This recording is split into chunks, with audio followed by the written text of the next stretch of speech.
OCRA is like a well-oiled machine. I don't know how to describe it, but there's so many different pieces that affect us in so many different ways. There's the support groups, there's the knowledge, there's, the clarity, there's the information, the survivors teaching students. It's just so well-rounded in all that it does. But first and foremost, it's a community. Strength is numbers is what OCRA provides. Through sharing, caring, and fun, we survive. OCRA lets us know we are not alone, giving hope, support, and comfort to hold our own. It's interesting to me, and I'm really grateful for all of these things that OCRA brings, because I have sort of a double whammy. I had cervical cancer in the early 80s, and now I'm also a caregiver to my wife who had ovarian cancer. So I can look at it from both sides. And I think sometimes that has been incredibly useful, and it keeps me humble and in a right place to be respectful that everyone's journey is a little bit different. So I'm happy. It sounds crazy to say, but I'm happy to have both sides of this coin.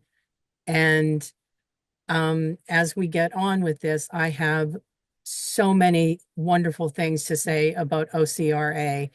It is fun. And when you're diagnosed with a catastrophic disease, that's not something you expect. OCRA fits so perfectly into our life. It was like just finding a puzzle piece that was just lost, and then you found it. One of the things that was really important when Jen was diagnosed is our entire medical team. We were very honest with them up front. We said, look, we will often laugh inappropriately. We will say things that are inappropriate. Everything is funny. And all our friends who know us well, they know that, because cancer is not a funny thing. But I remember going into our church after Jen was diagnosed, and it was like we walked in and everyone was so quiet. And I looked at Jen and I was like, cancer, cancer, cancer, cancer, cancer, cancer, cancer, cancer, cancer. Okay, now we've said the word. It's not something to be afraid of anymore. Let's just move on with it. When I was diagnosed, of course, there was no internet. There were no ovarian organizations. And if there were any support groups, I hadn't heard about them. And actually, that was okay with me. I was really didn't want to meet other people because I was afraid of hearing bad things. And all I cared about was keeping a positive attitude. Well, finally, after I'd been out of treatment for many years, I went to my first conference in 2002, and I'm just registering at the hotel, and all these people are coming up and hugging me, and I don't even know them. But if you're wearing teal, you've got sisters that are wearing teal. There is such a bond that nobody knows what it's like. I didn't know about OCRA the first time around that I went through this. And then when I recurred in January of 2024, for some reason, a sponsored ad popped up on my Facebook about OCRA's 60-mile walk run fundraiser. And so I participated in that. And from there, found out about the website. But I've been treated at two major cancer centers, and I do talk to my oncologist about how frustrating it is that I've asked for support like that and it's not available. So I, for one, shout it from the rooftops. Anybody that I meet, anybody that I see mention ovarian cancer in an online support group, it's kind of amazing to me how many people still aren't aware. I can tell you from the moment that I learned of this diagnosis, I contacted OCRA, and it has been a lifeline for me, for the connectivity to a community, to the sisterhood, and the oncology social workers work really hard to provide and maintain a very safe environment, very supportive, very safe, no judgment zone for our support meetings, for our book clubs, for our express yourselves. So I'm able in the moment to live, my best life. I think because of OCRA, and I've attended at least 2 in-person conferences and all the rest virtual, I think since the pandemic. That's when we started. So the education is phenomenal. The presenters are, God, stellar and professional. I mean, we're just so lucky to have it. And without it, I don't know how I'd be doing today. So I'm really glad to be here. I remember asking my doctor and his staff for recommendations on where I could find support groups, because, like many of us, getting cancer is a surprise, and then having ovarian cancer at, in my 30s, I'm not your typical population, and so every young adult group I would find usually was for young moms, which I'm not, and then finally, after asking around, my doctor was like, "How about OCRA? Have you checked if they have a group?" And so that's really where I started. And I really appreciate, just the non-judgment that comes with Express Yourself and Book Club as well. So, really embracing just enjoying the process of creating rather than focusing on what you're creating. And then even in book club, I love that some people show up and go, "I really hated the book," or "I didn't finish." And it's really about that community and that conversation, and I appreciate that so much. When I was going through treatment at my hospital, I'm the only young one, and I'm like, does this come in my age group? I'm in my 30s, at that early 30s. And then I was like, okay, am I the only odd one in the group? Or I didn't know at what age it starts. And then when I came to OCRA, I saw people who was going through, in 30s, and I was like, okay, I'm not just alone. And also, even we are going through same ovarian cancer journey, but all our experience. I love how we share all our unique experiences. Even we are going through the same, but it's everyone's experience is different, and find comfort in sharing all of those, and and you just feel that you're not going through this alone.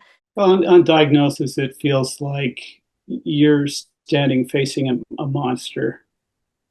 But now, I mean, you look over your shoulder, there's an army behind you.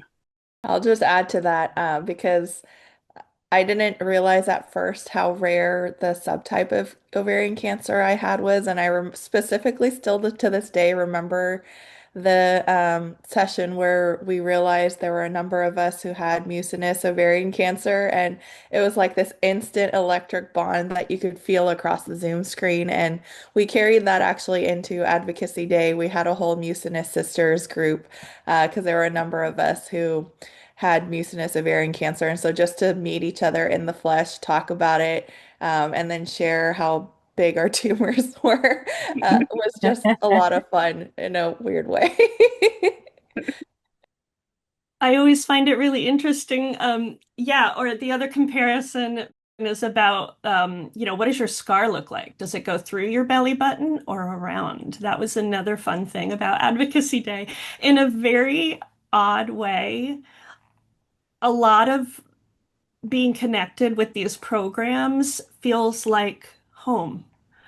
And I feel like home is a place that, you cultivate yourself. And I think OCRA has cultivated an environment that probably saves lives, not just from a research perspective, but I think that they provide so much support.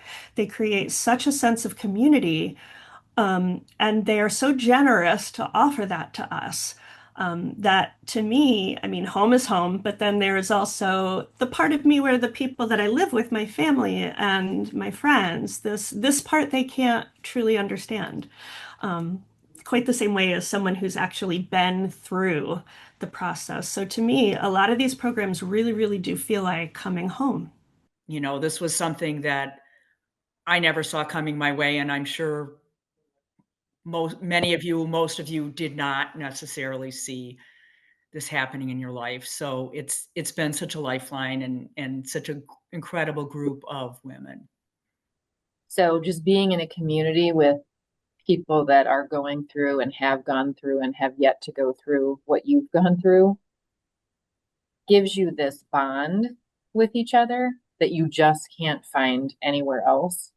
Your friends, your family, no matter how loving, how close, how much they offer, they just can't understand what you've been through, but you're dropped in this group of people going through exactly what you're going through, and that bond, that common bond gives you boundless strength. And then you can combine that with the express yourself, the stories that come out, the things that we laugh about, the personal stories that people share. It is so much fun and it provides so much energy. I love the creative ideas of the projects and also the fun we have exploring, from each piece and making an art of out of it, and also the book clubs, inspiring and uplifting. I know sometimes we may not stick with the book club book content, and we tell our stories and all the laughs, but I always end up leaving the express yourself and the book club always smiling. So maybe we would spend some time, soothing ourselves through art and creativity, even in a silo on our own, put on some music and do, but you just don't have the time or energy or bandwidth. And this just brings it all to your door. It's such a gift. When I go to book club, it feels like it's not about cancer, it's about community.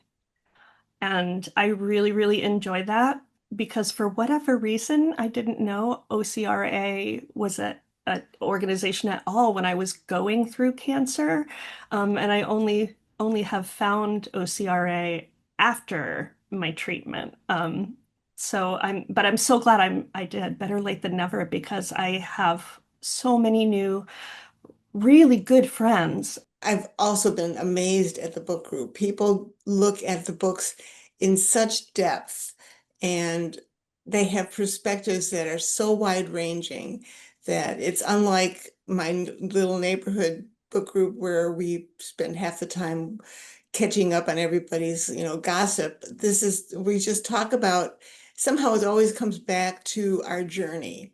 And I love it that the books they're so about life, and it's not just about cancer and surviving cancer and oh my God, and it's just full of life. And it gives you that thing. I can't remember which person said about hope. That's what OCRA gives to us every single month. Every single month without fail, there's somebody who says something that just gets to your heart in these groups that we participate in. And these women are so amazing and so brave and so honest, and they just share everything. And it is the safest place to be. The most meaningful for me is our Monday support groups for those of us in recurrence, because no one gets it more than another woman who's going through a similar process. And I've had so many questions answered that oncologists don't necessarily know the answers to, but that common shared set of symptoms and treatments and how to cope with all of that has been so helpful, which is why I keep coming back. And it can be heartbreaking because you see some people are going through worse circumstances than you, and you don't want that for them, of course. But on the other hand, the triumphs are celebrated too when someone is NED or someone has completed their treatment and feeling better.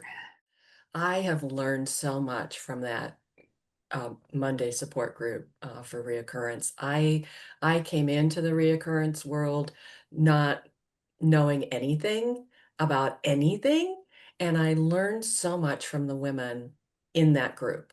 The, side effects, what to expect, just how they set their mind to treatments and researching things, and just the depth of knowledge with those women is amazing.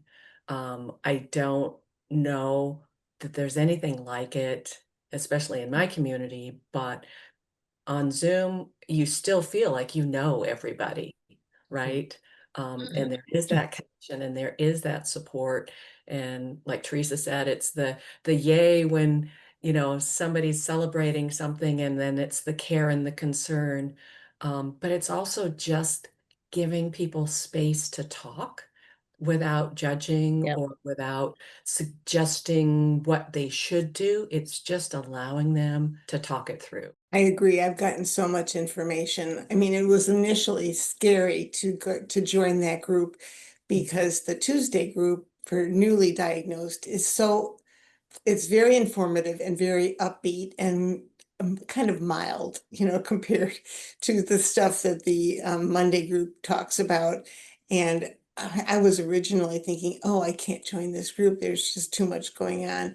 But as we progress through our journey, it seems like we need to find out more. We need to talk to other people who are experiencing everything that we're experiencing.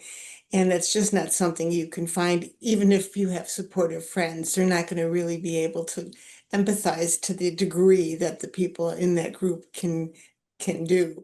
You don't need to do anything but listen. You just have to make them feel that you're there. It's so little what it takes to help somebody in our position. Yes, sometimes it brings up not the best memories, but at the same time, it's such a realistic, such a real relationship that we have, because it's in such a condition that we're vulnerable with a little bit of everything. We're strong, we're vulnerable, we're sad, we're happy. I've had many mentees, and I get such joy, satisfaction, whatever, helping these ladies, whether it's a one-time phone call or whether I talk to them for a week, for months. I don't just talk technical stuff. I'm not a good thing, and my brain doesn't work with big long words and stuff. But to be there for them, listen to them crying, listen to them laughing, saying things to me that I know they don't want to talk or tell their husband or their kids or anything like that. This is my connection with OCRA, and this is what I try to give back. OCRA has grown tremendously since I started going to the first conference in 2014 in Washington, D.C. That weekend was like a life-changing weekend. First of all, I was with, this was in person, and I was with so many survivors.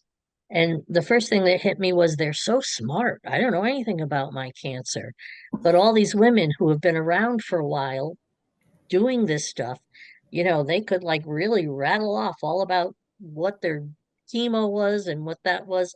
I couldn't do that. But just being there, then after that, we went up to Capitol Hill and we went in and we talked to senators and congressmen, and that was like mind blowing to me that here's little old me from upstate New York, and I'm in Washington, D.C., talking to the leaders of our country, people that make a difference. And I would have never done that if it wasn't for OCRA. I live my teal. You can see I have teal hair. I have a teal Jeep. I have a teal camper. I have my own cards with the symptoms on it, and that I pass out all over the country because awareness is so important. Survivors teaching students, we go into nursing schools, we go into PA schools, we'll go into radiologies. We'll talk to anybody that'll listen to us. But we go in and we have like a formal PowerPoint presentation. I'm a facilitator for our area. And then we have 3 people present and talk about their symptoms, and what their, oh gosh, what's the word? Any genetic markers or anything that they had, which surprisingly, many of us don't have any risk factors. Um, and then we tell our stories about our journey. And it is so impactful for the students because you can only learn so much from a textbook. But to hear actual women's experiences with the disease, with their treatment plan, um, being ignored sometimes by a physician, thinking it's just menopause or it's IBS or whatever. Yeah. So many times that happens. So this kind of like what I tell the students is if it is this constellation of symptoms, pay attention to that because when you put those all together, it's a potentially a diagnosis of ovarian cancer. So I just think any way we can get out there and spread the word. Something that happens in medicine, unfortunately, is we have labels, we have data, we have numbers, and the face, the person, the humanity of that person is not necessarily present when they're making decisions. And I think by having the chance to talk to them is reminding them that we're not a number, we're not a label, we're not a diagnosis. We are a person that breathes life, wants to enjoy life like them. And if they can remember that, they're going to be much better physicians.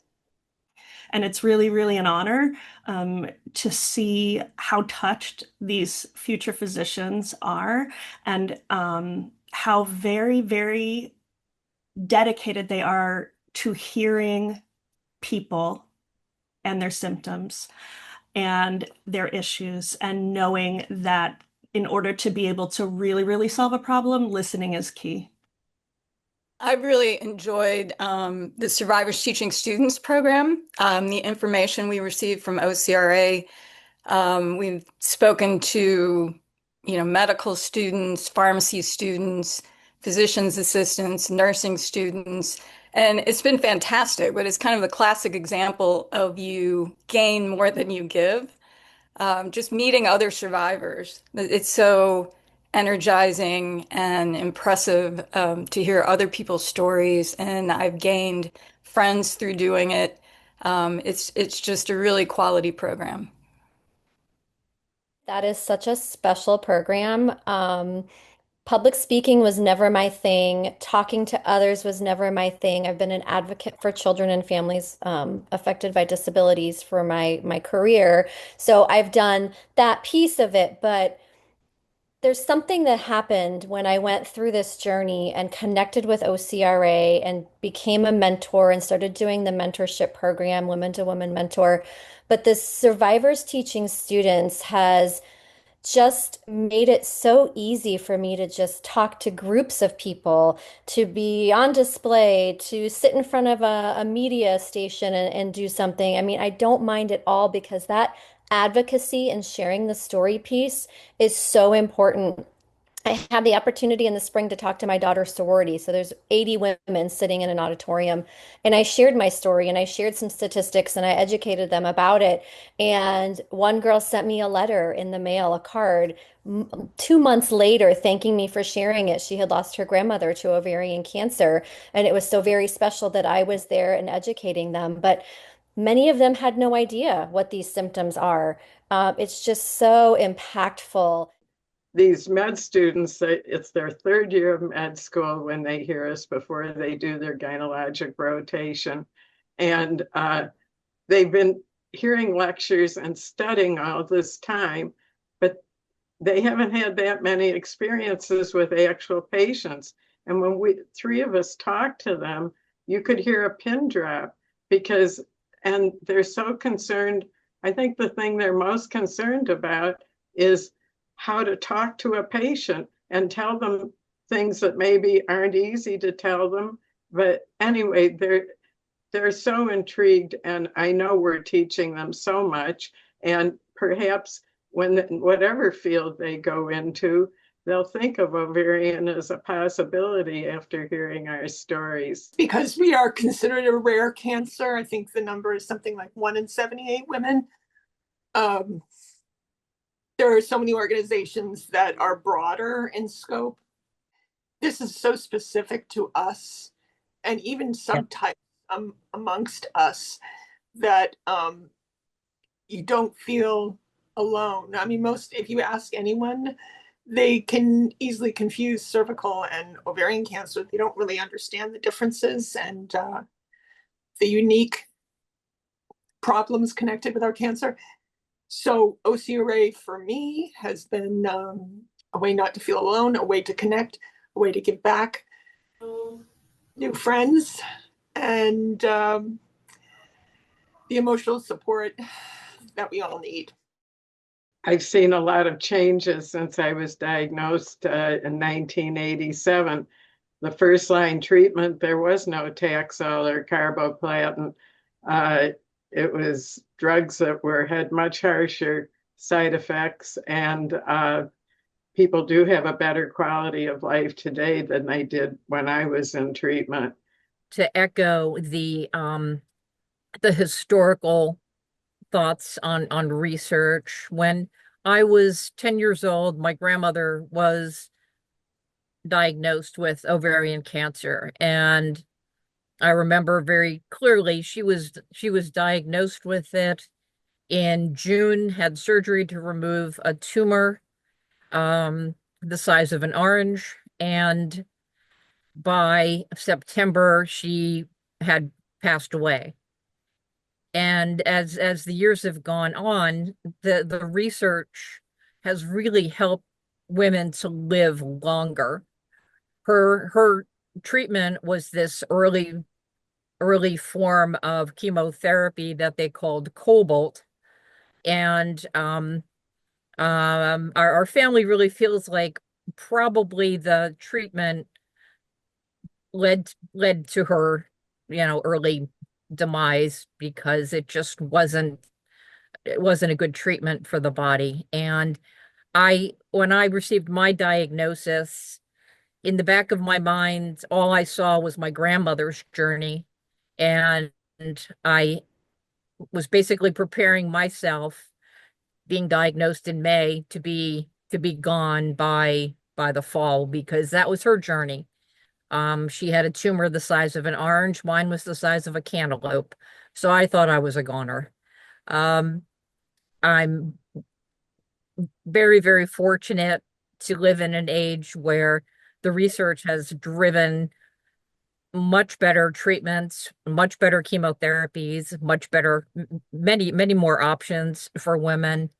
And I'm very thankful for OCRA for driving the research in gynecological cancers. It's been an absolute godsend for all of us. And I am sure I am here today because of all this wonderful research that's going on. I immediately thought about research and early diagnosis.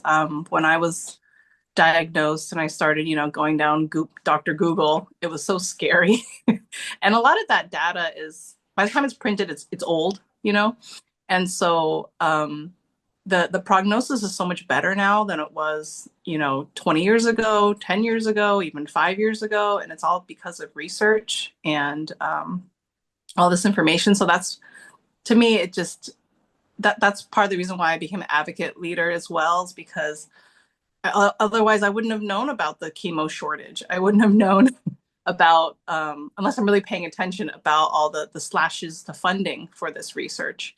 And so I really appreciate what OCRA is doing for this cause and for our generation and future generations.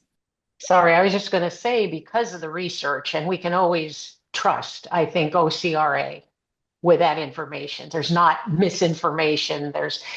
It's not a Google search. It's as accurate as it can be in the moment. And I probably wouldn't be alive today if it hadn't been for all the research, right? And all the clinical trials. And that costs money. And we need advocacy. And without it, it's going to be really hard to make those kinds of changes and find those new treatments. But there are so many more options for women that it is more hopeful. And it's still devastating, it's still hard, but knowing that there are more options and choices gives us more hope. Science is everything. It's the only way we're going to move forward with this illness. It's what inspired me to be an advocate for OCRA and to go to Washington with all those amazing women to advocate for restoring funding and, of course, early detection and all the other things that we ask, which is no more than any type of cancer asks for. It's new and better treatments.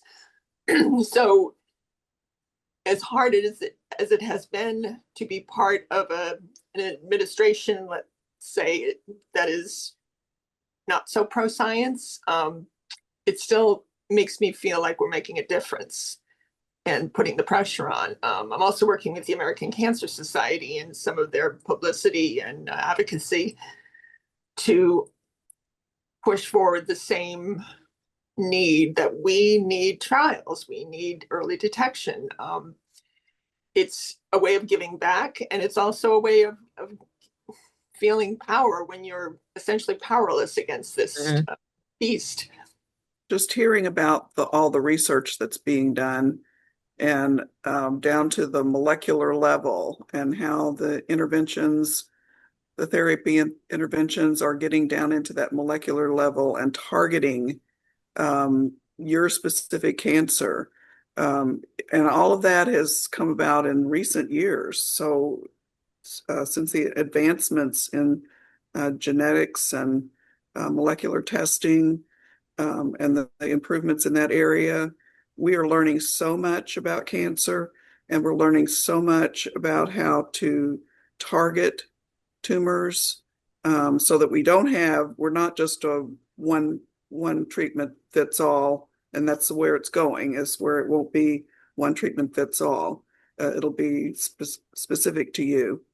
Yeah, I think it really gives me hope for the future with different treatment options and just the way that science can target the therapy now versus years ago. It was just a standard of care therapy, and now they're looking at things at such a microscopic level to know which treatment option is going to work for a certain type of cancer or a certain type of genetic mutation or tumor mutation.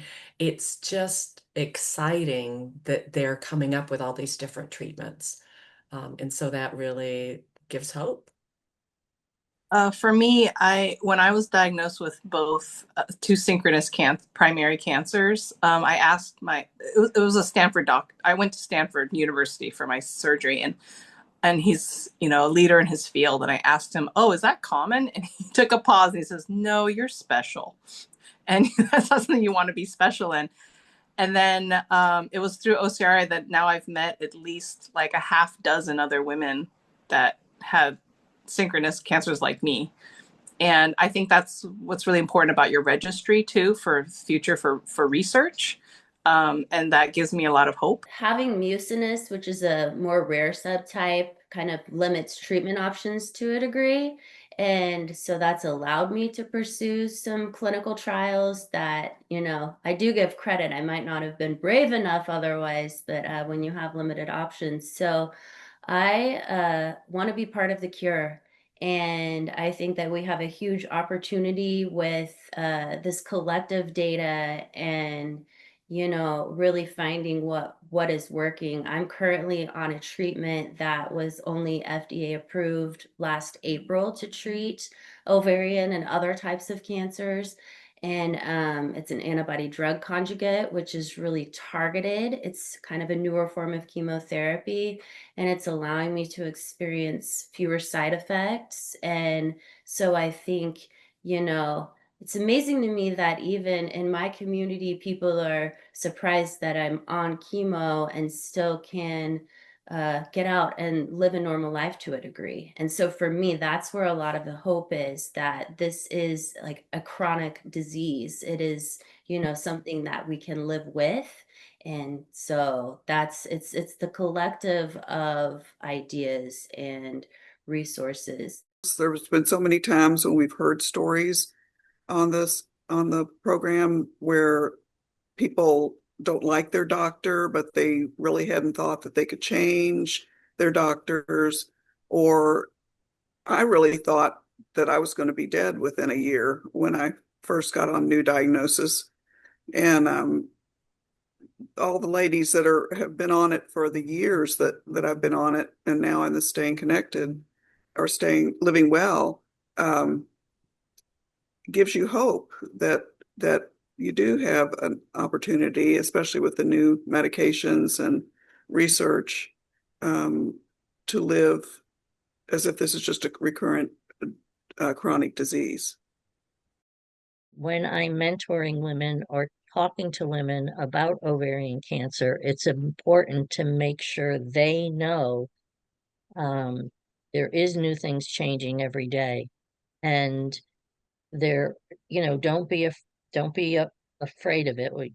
We are afraid of it, but don't worry. There are things out there that can help you. It's not like 30 years ago where there was one type of chemo and that was it. If it didn't work, it didn't work. For me, I was told I only had 3 months by my first doctor in upstate New York.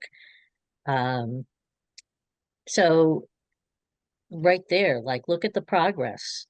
If I had stayed in New York, I'm sure I would be gone now, and been another number. But instead, I went someplace where things are happening and scientists are doing things and doctors are thinking outside the box. And so science is really important to help people get through this. In the Living Well group, when you bring up, we do a discussion of symptoms for new people that have joined. And regardless of whether it just brings someone an idea of how to try to go about relieving a symptom, what I think it really gives everyone is the idea to trust your gut. Yeah. You feel as a patient that you just trust the expert. You just should do what your doctor and your nurses tell you to do. But time and time again, as we've had these discussions, you can see the light bulb go off for people. Well, wait, I don't feel that great with the communication. I don't feel good with how the conversations are going. And even the process of how to change doctors, and just giving people the strength and the capacity and encouragement for the strength it takes to go about changing doctors or researching a different way to get care. Or maybe you follow with a few different people for a while. I think it's really important, and I'm sure it's brought new, better outcomes for many people in those groups. I think a lot of the workshops help us deal with not only the treatments we're in currently, but the ones that may come down the pike or the ones we want to ask our doctors about.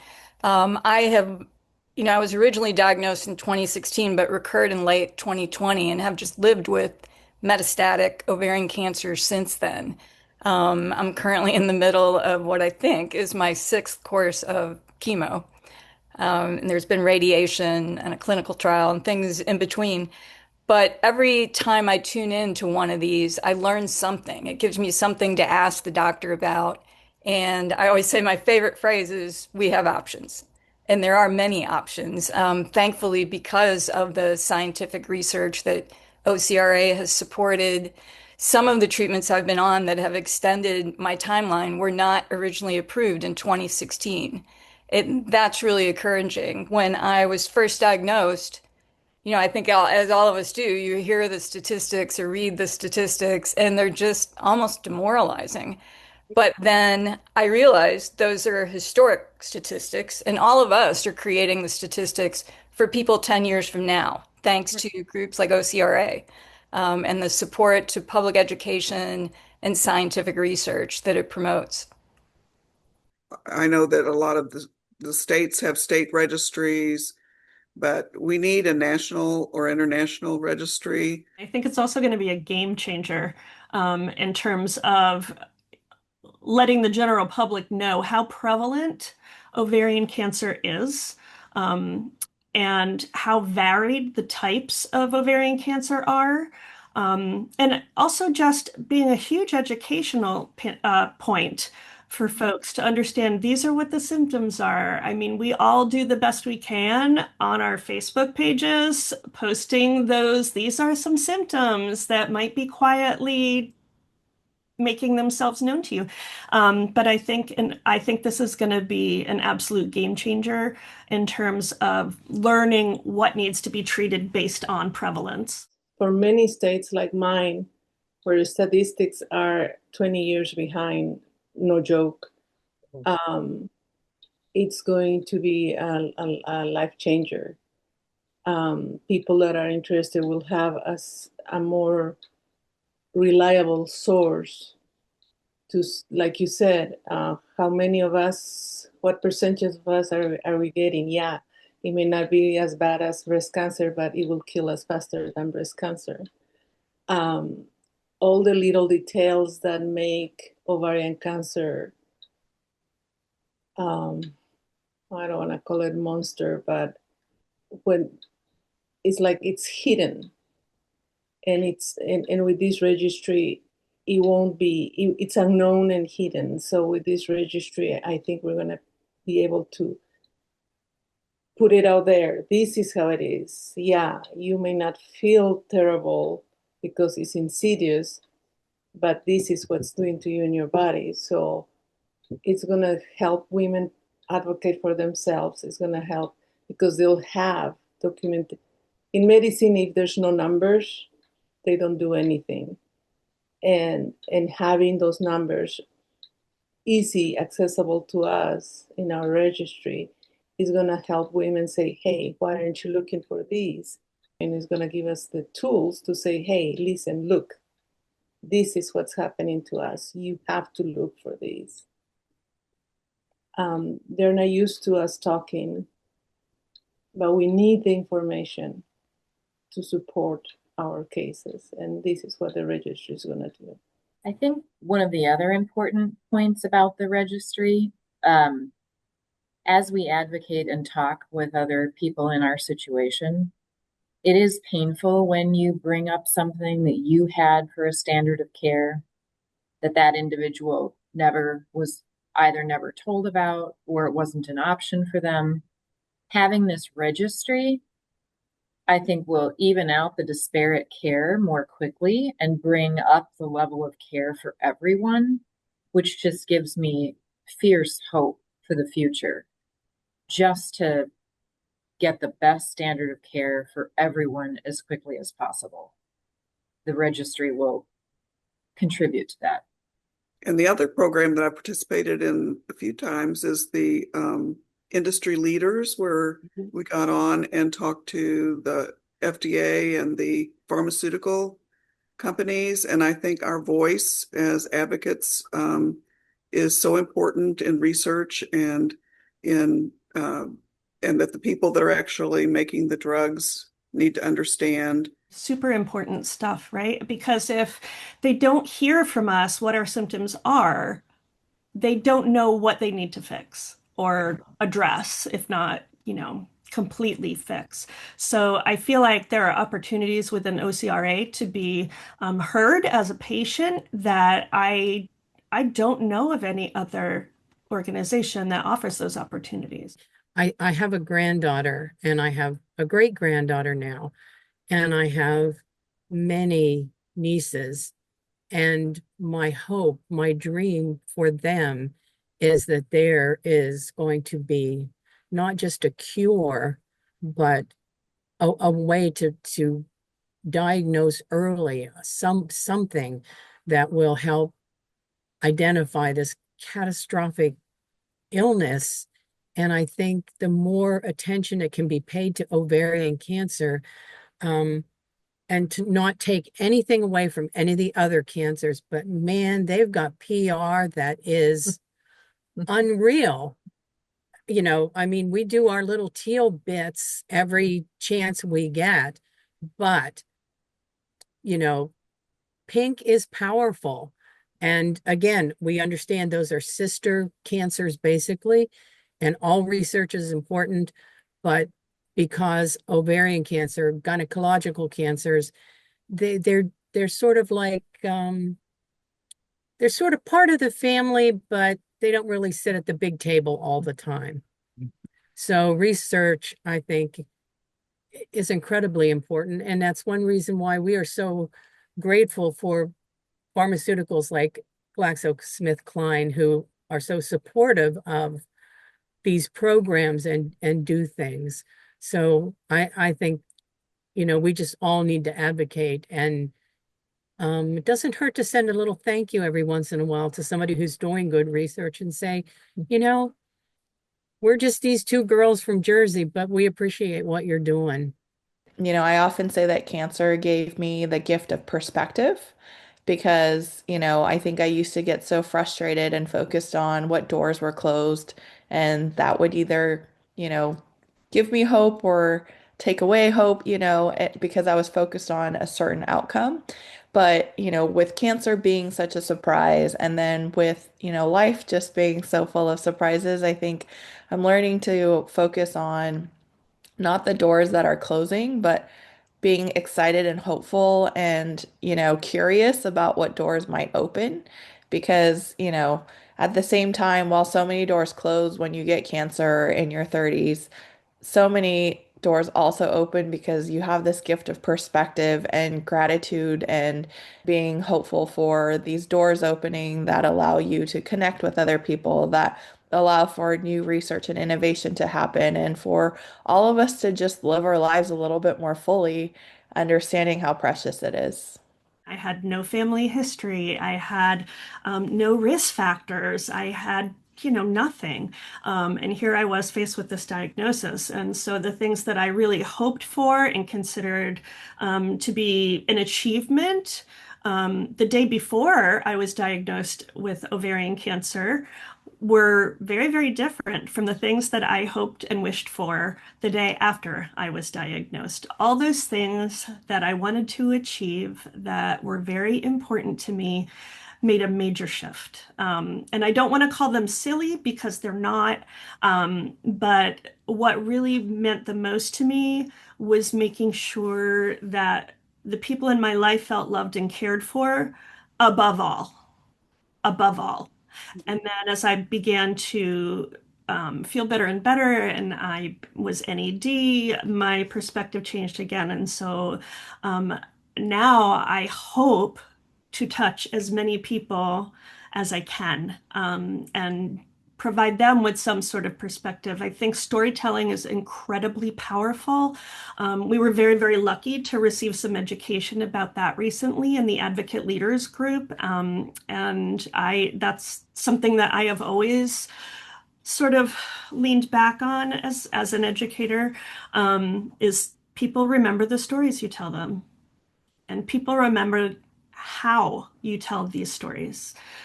So I think that by using storytelling, you can instill a lot of hope in others with your story, and they can look at you and they can see you're still here. I sit in on the Zooms, the weekly Zooms, staying connected. And it just, when you give, you receive so much. And when somebody says to me, I've given them hope, I can't tell you the feeling that gives me. It's just hard to describe. I am so rewarded by reaching out to others, and because we all need hope, and nobody knows what it's like to go through this better than our ovarian sisters. Every time I see you, I feel hope. Great. That makes me smile. Yeah, hope to me is even on the hardest days, just keep fighting so you can have a better days. or possible uh, new treatments so we can have long life? For me, I did my clinical trial last summer. They found cancer in 8 spots throughout my abdomen, from my colon to my bladder to my diaphragm, all over. And, we really hoped that that was a success. And so hope is that word that OCRA is for me. It is literally the beacon of light, the lighthouse. Currently on a new treatment that's every 3 weeks, and there's it's just a roller coaster of will I continue to get approved for this treatment? Is it effective? What's next? And so for me, OCRA is literally that lighthouse that I can always turn to when it gets a little bit dark, when my symptoms are ramped up, or my mind is trying to mess with me, that I can always turn back to, and I feel true camaraderie and motivation to keep going and to keep enduring these trials and these treatments because of this collective group of women, and we're all doing it together. I'm not alone. I used to think of hope.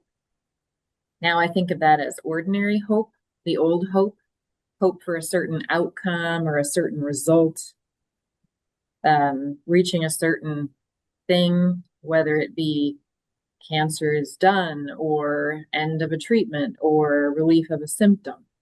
But now I think of hope as more of a wise hope, that you can trust your innate ability to handle the challenges and make the day an incredible day in whatever way you can.